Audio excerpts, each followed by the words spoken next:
Alright, it's about 6:20 a.m. and I just finished a 3-mile run. And while I was running, I started to think about our last summer together.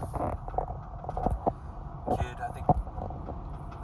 we knew as that summer wound down that it was our last hurrah. I gave you really no choice but to move on, and we really didn't talk about it, but it was understood that when you went back to school that it would be without me.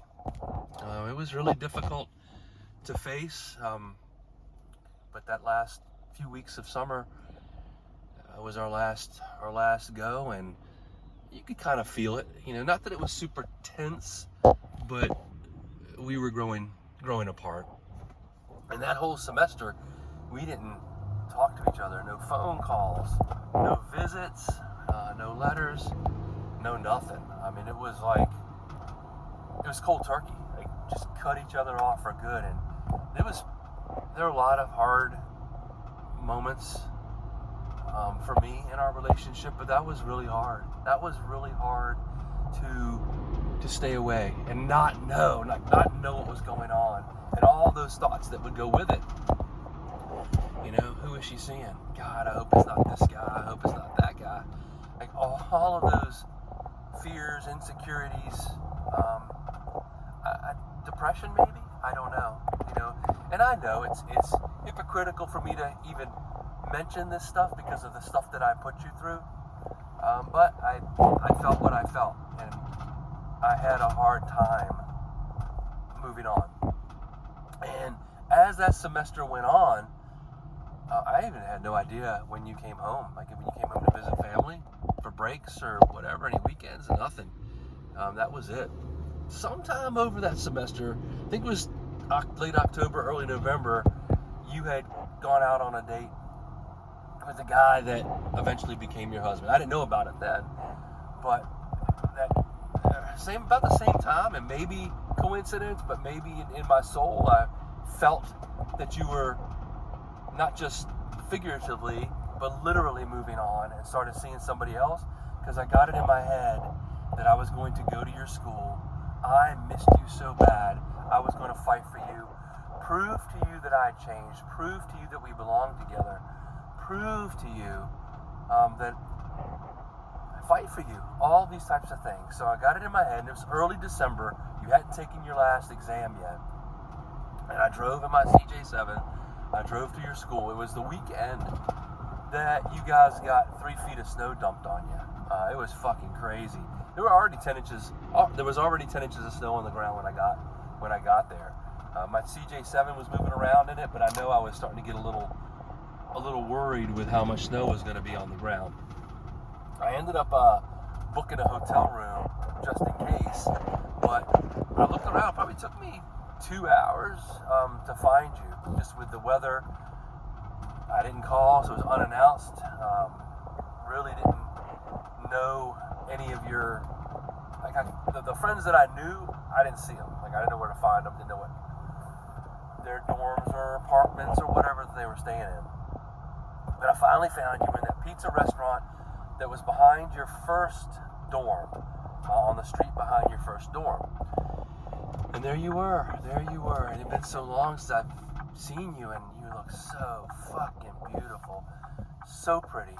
I remember everything that you had on. You had on the blue cardigan, the one with the red design tassel, whatever, around the collar. You had a white turtleneck, blue jeans. They weren't Uggs. Maybe they were Uggs. I don't remember when Uggs were introduced, but they looked like Uggs, those kinds of boots. And what I remember most, 2 things. One was the cross necklace that I had bought you a few years ago. You were wearing that, and God, that hit hard. I was like, she's still wearing the cross necklace that I bought her. Maybe there's hope.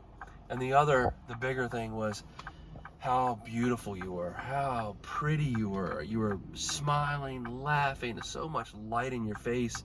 And my first impulse was I was going to go over there and I was going to fight the whole table if I had to. You were coming with me. We belong together. I was going to prove it. I was going to literally put you over my shoulder and take you with me if I had to.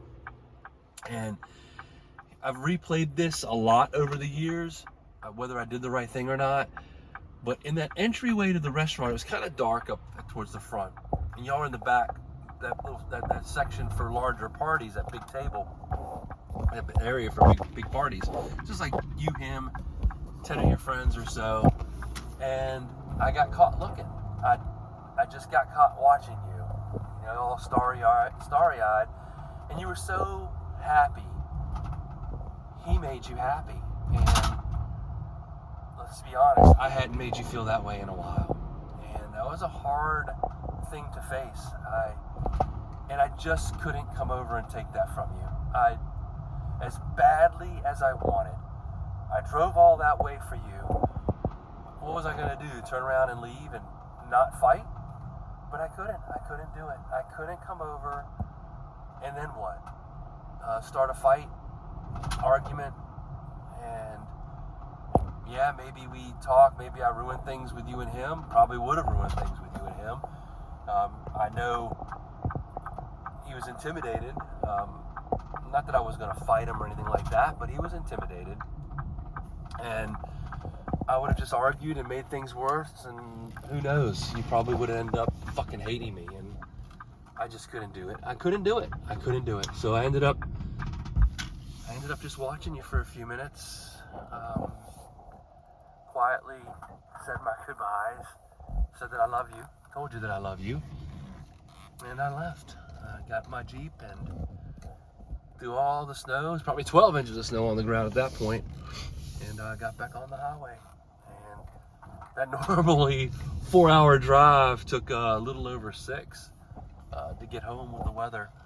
But yeah, I came to look for you, and there you were, and that was it.